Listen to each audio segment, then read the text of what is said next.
안녕하세요. 오늘은 세 개의 기후 구분에 대해서 알아보도록 하겠습니다. 우리 수업 시간에 이거 했었죠.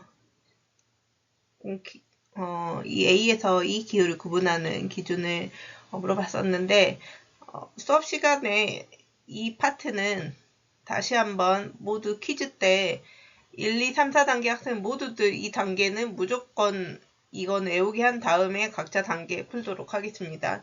그래서 수업 시간에 이거 아직 안 외웠던 친구들은 다시 한번 이번 수업 시간 때 외우고 확실히 하도록 할게요. 이 파트는.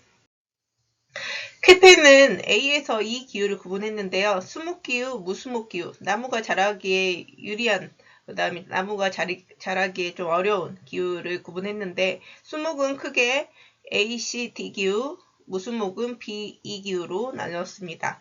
그리고 이렇게 지금 복잡하게 1차 구분의 기준이 나왔지만 방금 앞에 했던 최하놀 18도, 최하놀 -3도, 최나놀 10도, 최나놀 0도 이 기준만 정확하게 잡고 있으면은 이 말을 좀 풀어서 쓴 것일 뿐이에요. 그다음에 영광수량 500ml 미만 이것도 했었고 그래서 그 파트만 잘 외워도 이 1차 구분의 기준은 충분히 할 수가 있다. 그러면 그 다음 거 한번 보도록 하겠습니다.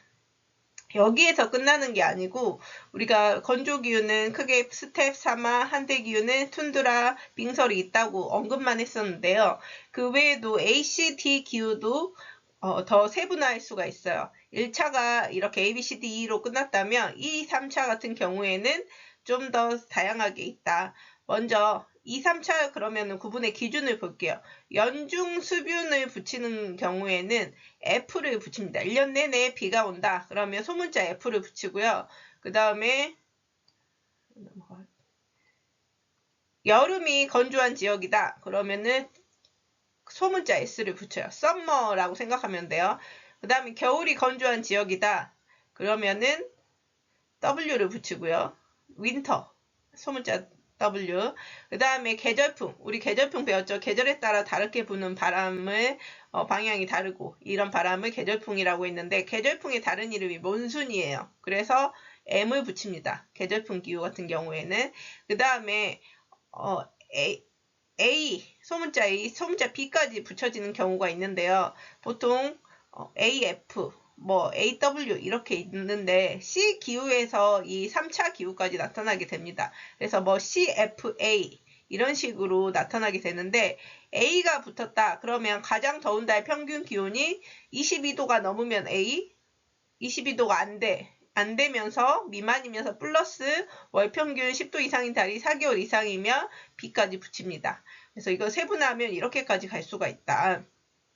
그 다음에 우리가 B기후 배울 때 BS, BW가 있다고 했었죠. 스텝, 그 다음에 3화. S는 0 강수량 255, 500ml. 그 다음에 W는 0에서 250ml 미만. 요렇게를 W 붙입니다. 근데 차이는 대문자죠. 그 다음 TF, ET, EF 기후가 있다고 했어요. 그래서 이거는 수업 시간에 10도, 0도, 체나놀 해가지고 구분을 했었습니다. 그래서 지금 A기후 같은 경우에 크게 세 가지가 있어요. 열대우림 기후 AF. 그러니까 1년, 이 특징으로도 알 수 있죠. A기후이면서 F, 1년 내내 비가 오는 곳. 그 다음에 열대몬순, AM입니다. 몬순이니까. 계절풍이 부는 열대기후 지역. 사바나 기후 같은 경우는 AW라고 부르거든요. 그러면 어떻게, 사바나는 우기랑 건기가 있어요. 그 건기가 겨울이거든요. 그래서 사바나 기후는 W, 즉 겨울이 건조한 기후고 여름에는 우기인 지역이구나 이렇게 생각하면 돼요. 겨울이 건조하다 상대적으로 여름이 우기다 이렇게 생각하면 됩니다. C기후 같은 경우에는 크게 네 가지가 있습니다. 하나는 CF가 둘 다 똑같이 붙어요. C기후면서 연중 수분한데 하나는 A, 하나는 B예요. A는 체나노 평균 기온이 22도 이상, 즉 온난하면서 수분한 기후. 근데 CFB 같은 경우에는 바다의 영향을 받는다. 그래서 서한 해양성 기후 해가지고 CFB, CFA, CFB 기후가 있고요. 지중해성 기후는 CS가 붙어요. 그래서 소문자 S. 여름이 건조하구나. 그래서 지중해성 기후는 여름에 고온 건조한 특징이 있습니다. 그 다음에 온대기후면서 W가 붙었어요. 소문자 W. 그러면 W, 겨울이 건조한 기후구나 이렇게 해가지고 각각의 기후 특성을 이렇게 하나씩 배울 거예요. 오늘은 여기 A 기후를 배울 겁니다. 그 다음에 냉대 기후 같은 경우에도 냉대 수변이니까 F가 붙겠죠. 냉대 겨울 건조, 그럼 뭐가 붙을까요? D, 그렇죠. W가 붙겠죠. 그 다음에 스텝은 BS, BW 이렇게 얘기를 했었고 수업 중에 언급했었고요. 툰드라는 ET, 빙설은 EF. 그래서 이 차이가 있다라고 했었습니다. 그 외에도 이게 캐페인이 A에서 E를 구분한 거고 트레와다라는 사람이 열대 고산 지역의 고산기후 선생님이 수업 시간에 AH라고 가르쳤는데 그냥 H기후라고도 말합니다. 그래서 AH, H기후 둘 다 똑같아요. 하나의 기후형을 제시고요. 그러면 열대기후 구분 한번 보도록 하겠습니다. 열대우림기후 같은 경우에는 크게 열대기후는 네 가지로 나눌 수 있어요. 열대우림, 열대몬순, 사바나, 열대고산. 그러면 열대우림기후 같은 경우에는 아까 적도 부근에 있는 저기압 띠를 열대수렴대 혹은 적도 저압대 둘 다 똑같아요. 열대수렴대 영향으로 저기압대니까 비가 많이 올까요? 적게 올까요? 많이 오겠죠. 우리 동그라미 그린 다음에 가운데 저기압 그렸던 거 기억나죠? 그래서 1년 내내 강수량이 많습니다. 근데 AF였죠. 연중수분. 그럼 이 F의 기준이 뭐냐면 월 강수량이 매달 60mm 이상 와야지 이 F를 붙일 수가 있어요. 열대우림기후 같은 경우에는. 그래서 열대우림은 F를 붙일 수 있는 조건이 월 60 이상, 매달 60 이상 와야 된다는 거. 그 다음에 원체 이제 태양이 강하게 비추기 때문에 그때 어떻게 했죠? 뜨거운 땅은 공기가 올라가서 비가 내린다고 했죠. 그래서 이렇게 뜨거운 땅에서 공기가 올라가는 거 이런 거를 대류성 올라가가지고 이 대류 현상에 의해서 비가 내리는 거 얘를 그냥 대류성 강수라고 해요. 그러면 대류성 강수 나면 더워가지고 올라가서 비 내리는 거 이거 생각하면 되고요.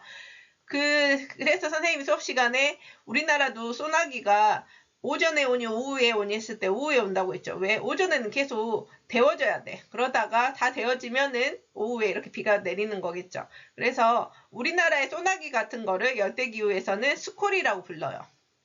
열대 몬순기후 같은 경우에는 몬순은 계절풍이랬죠. 계절풍의 영향으로 여름 계절풍의 영향을 받을 때는 여름은 고온 다습한 여름 계절풍이었죠. 그때 우기가 되고 강수량이 많이 집중됩니다. 다습하니까 비가 많이 오겠죠. 그래서 열대 몬순은 우기가 길고 건기는 좀 짧은 편이에요. 반대로 열대우림은 아까 1년 내내 비가 오는 것과 비교해가지고 열대 몬순은 우기 건기가 다 있지만 우기가 길고 건기가 짧은 편이다. 반면에 사바나 같은 경우에는 A, W였죠. W면 겨울이 건기겠죠.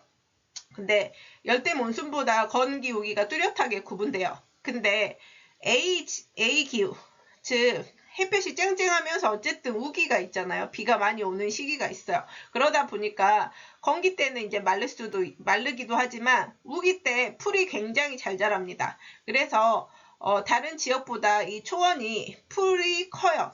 키가 커. 왜? 어쨌든 우기 때 비가 흠뻑 적셔주고 또 더우니까 더 식물들이 잘 자랄 수밖에 없겠죠. 그래서 키가 큰 풀이 자라는 초원인 장초, 길장 해가지고 풀 길이가 긴 초원이 이루어집니다. 그래서 우리 사바나 기후에서는 사바나 기후 같은 경우에는 동물의 왕국이라고 해가지고 여러 동물들이 살아요. 그래서 우리 사파리 투어 에버랜드 가면 하잖아요. 그 사파리가 이런 사바나 기후에 있는 지역을 모티브로 따온 건데 사바나 기후에서는 이런 키 큰 풀이 많다 보니까 초식동물이 많아요. 그럼 초식동물이 많으면 그 초식동물을 먹고 사는 육식동물도 많겠죠. 그래서 그런 동물의 왕국이 될 수가 있습니다. 그리고 반면에 건기, 우기가 뚜렷하게 구분되기 때문에 이 풀이 자라는 이 장초이 때가 우기인데 건기 때는 또 풀이 마르겠죠. 그러다 보면은 어떻게 해야 돼? 또 풀이 자라는 지역으로 또 이동을 해야 돼요. 그래서 북반구랑 남반구는 계절이 반대라고 했어. 그래서 북반구 쪽에 있던 사바나랑 남반구 사바나가 있는데 만약에 북반구 사바나가 여름에 이제 우기였다가 이제 겨울이 되면 건기가 되죠. 그때 동물들은 어떻게 하냐? 남반구 사바나 지역으로 이동해요. 왜냐하면 그때는 남반구 사바나가 계절이 반대이기 때문에 북반구 사바나가 건기일 때 남반구 사바나는 우기가 되기 때문에 그래서 동물들이 막 이동하는 이유가 다 그런 이유가 있다. 그 다음에 영강수량은 당연히 열대우림 기후보다 적겠죠. 1년 내내 오는 곳이랑 차이가 있으니까. 그러면 왜 건기에는 강수량이 뭐 때문에 적고 우기에는 뭐 때문에 많냐? 요거 이미 수업 시간에 했지만 한 번 더 복습해 보도록 할게요. 이거 자료 기억날 거예요. 여기 사바나.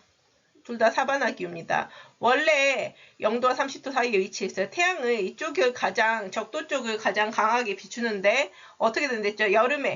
우리 여름에는 태양이 약간 올라간다고 했죠. 가장 많이 비추는 지역이 이쪽으로 올라가. 그러면 이 띠들도 어떻게 된다고? 이 띠들도 같이 한 칸씩 올라간다고 했어요. 그러면 여름이 되면 이 사바나 같은 경우에는 여기 적도에 있던 열대 수렴대가 이제 올라와가지고 이제 영향을 줘요. 그럼 이때 북반구 사바나는 저기압되니까 우기가 되는 거고. 그래서 우기에는 열대 수렴대의 영향. 반면에 겨울이 되면 태양이 가장 집중적으로 비치는 곳이 내려간다고 했죠. 내려간다고 했어요. 그러면 이 사바나 같은 경우에는 겨울이 되면은 아열대 고압대가 내려와서 이제 영향을 주겠죠. 그럼 아열대 고압대 같은 경우 고기압대니까 어떻게 돼요? 비가 오기가 어렵죠. 그래서 건기에는 아열대 영향으로 강수량이 적다. 근데 반면에 아까 북반구랑 남반구 사바나는 계절이 반대라고 했어요. 그 말은 무엇이냐? 여기 남반구 사바나 볼게요. 8월이 여름이 있겠죠. 근데 반면에 우리가 여름이라고 하는 8월이 남반구 사바나 사실 겨울이기도 합니다. 8월이 되면 아까 올라간다고 했어요. 그러면 이때 남반구 사바나는 아열대 고압대가 이제 영향을 미치니까 이때 여기는 8월이 건기였어. 아까 북반구 사바나가 우기일 때, 열대 수렴대 영향 받을 때. 반면에 이제 태양이 내려왔다. 그러면 그때는 그 가장 많이 비추는 곳이 내려왔다. 그러면은 열대 수렴대의 영향을 받게 돼서 그때는 1월 같은 경우에는 이제 내려오겠죠. 태양 가장 많이 받는 곳이. 그럼 그때는 열대 수렴대가 이 남반구 사바나에 영향을 주니까 이때 여기는 우기가 되는 거죠. 그래서 8월 같은 경우에는 북반구 사바나가 여름일 때 남반구 사바나는 겨울, 즉 건기. 1월에 북반구 사바나가 건기, 즉 겨울일 때 남반구 사바나 같은 경우에는 우기, 여름이 된다. 이렇게 계절이 반대라는 것도 한 번 더 짚고 갈게요. 열대 고산기후는 적도 부근 고산 지역에서 나타나고 연중 봄날씨라고 했죠. 그래서 살기 좋다.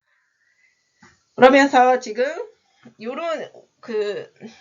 지금 열대기후 지역이 대표적으로 그 지도에서 보면 이렇게 나타나는데요. 보통 열대기후는 북회기선과 남회기선 사이에 이렇게 위치해 있다 하면서 있는데 선생님이 아까 태양이 가장 집중적으로 비추는 곳이 올라갔다 내려갔다 한댔죠. 가장 많이 끝까지 올라가는 이 한계가 있어요. 그 한계가 이 한계를 북회기선이라고 하고 이 남쪽 한계를 남회기선이라고 합니다. 보통 23.5도, 북회기선은 북이 23.5도, 남회기선은 남이 23.5도가 보통 됩니다. 그래서 태양 1년 동안 적도를 중심으로 위아래로 왔다 갔다 하는 것처럼 보이죠. 비추는 곳이 다르다 보니까. 그래서 태양이 더 이상 올라가지 못하고 유턴하는 북쪽 회기선을 북회기선, 유턴하는 남쪽 회기선을 남회기선이라고 하는 겁니다.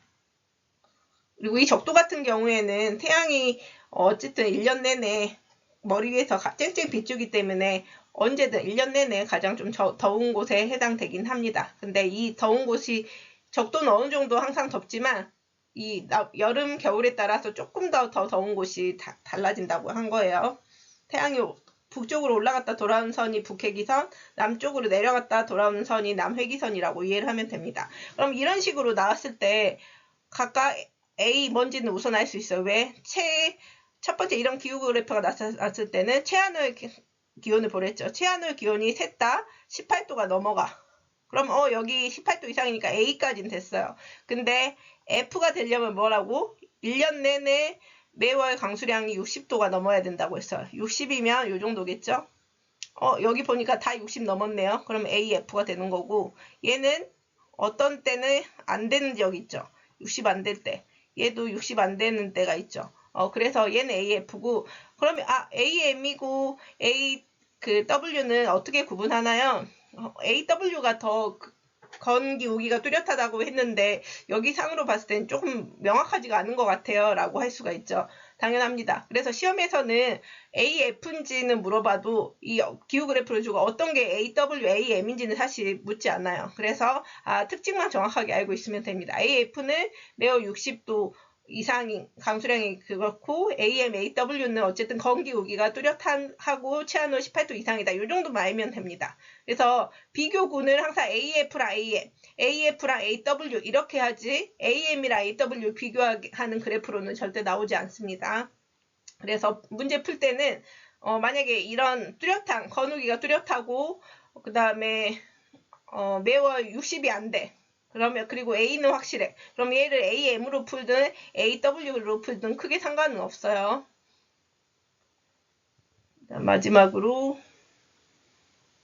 그래서 열대 수렴대가 가장 이제 많이 비추는 곳이 여기 1월 같은 경우는 7월에 있으면 아까 태양이 가장 많이 비추는 곳이 열대 수렴대라고 생각해도 돼요.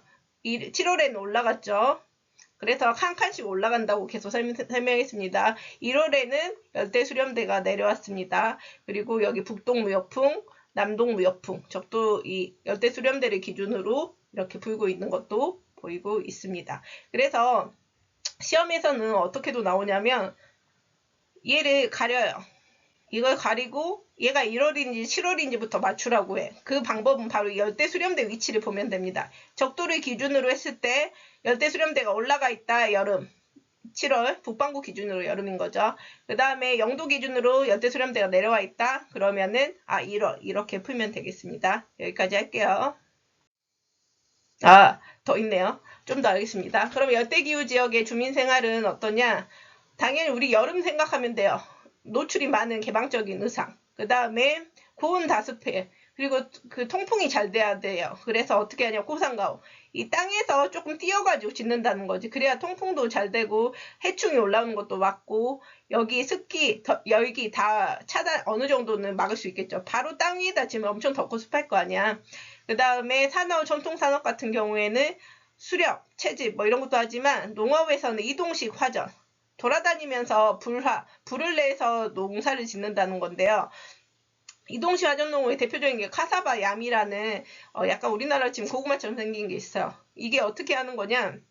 왜 이렇게 짓냐? A기후 지역은 비가 많이 와요. 그래서 토양이 굉장히 척박해. 모든 걸 막 쓸어 내려버리니까. 그래서 이 주민들 같은 경우에는 숲에 불을 질러요. 그럼 제가 이런 불을 태우고 나면 제가 어떤 역할을 하냐면 어떻게 보면은 비료 역할을 합니다. 그래서 나무를 태운 후에 거기에 작물을 심어요. 그러면 이제 잘 자라겠죠. 근데 3, 4년 동안 농사를 지으면 땅도 계속 이렇게 그 상태가 좋은 게 아니고 3, 4년 정도 지나면 영양분을 계속 뺏기겠죠. 이런 식물에. 그러면 토양이 다시 척박해집니다. 그러면 다른 장소로 이동해서 또 숲에 불을 질러서 새로운 경지를 만드는데 얘를 이동식 화전이라고 합니다. 그 다음 플랜테이션 농업을 또 하는데요. 농업 두 가지 방식이 있어요. 이동식 화전, 그 다음에 플랜테이션이 있는데 플랜테이션은 계획적으로 만든 땅이에요. 이거는 어떻게 했냐? 열대기후 지역에서 우선 하는 거를 플랜테이션이라고 하는데 뭐와 뭐를 결합한 농업이냐? 선진국에 있던 선진국이 이런 예전에 뭐 식민지를 하거나 아니면은 어디를 정복하거나 했을 때 열대기후를 정복했을 때 돈은 많아. 그 다음에 농사짓는 기술은 있어요. 근데 그 값싼 노동력을 또 써야지 돈을 많이 벌잖아. 그래서 열대기후 환경에서 선진국에서는 돈과 기술을 알려주고 그 지역의 열대기후 지역 원주민의 값싼 노동력을 써요. 그런 게 결합돼가지고 상업적 농업, 즉 본인들이 먹고 그렇게 하려고 농사 짓는 게 아니고 수출해서 더 많이 돈을 벌기 위해서 하는 겁니다. 그래서 커피, 카카오, 차, 사탕수수, 고무 등의 상품 작물 같은 거를 대규모로 재배해서 수출합니다.